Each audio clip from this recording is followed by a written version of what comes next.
Mapagpalang araw mga kataba. Yan, madilim ang paligid.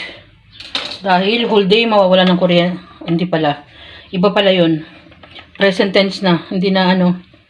Yan, dahil nawala ng kuryente, whole day to mga kataba. At nakita nyo naman, yan, nagsaing na sa ating kalan.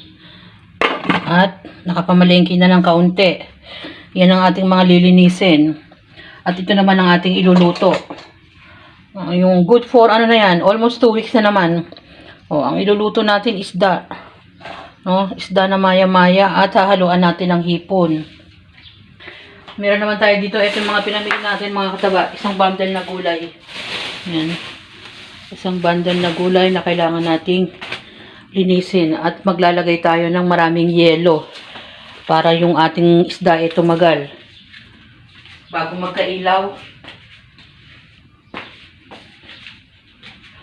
safe na yung ating pinamili. Yan o mga kataba.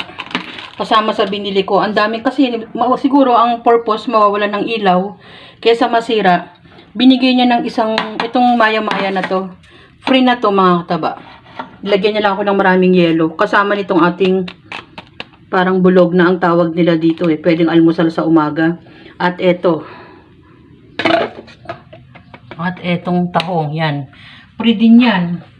Binabad ko na para yung tinatawag nilang pasukahin. Tatanggalin yung mga marurumi. At mamaya ko yan lilinisin. At tapos, ang dami niyang binigay na consideration ngayon kasi nga mahaba yung oras na mawawala ng ilaw. At luluto ko naman na yung mga pwedeng lutuin para hindi tayo masiraan ng pagkain.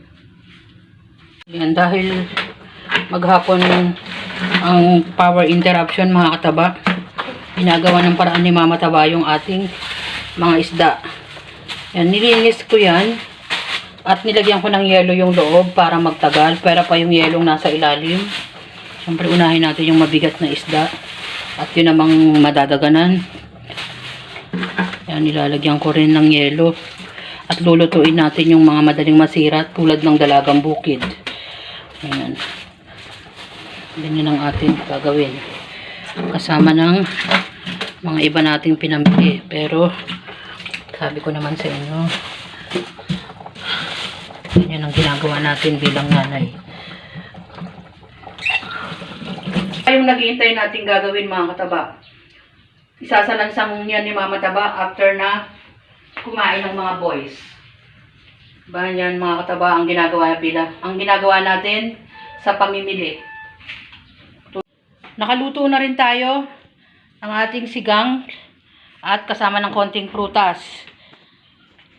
Kakain na mga kataba. Mag-lunch tayo. Kakain na tayo at sabayan nyo na rin kami. Sabay-sabay na tayong kumain. Lagi tayong magpasalamat sa pang-araw-araw nating buhay mga kataba. At bye! Ingat mga kataba!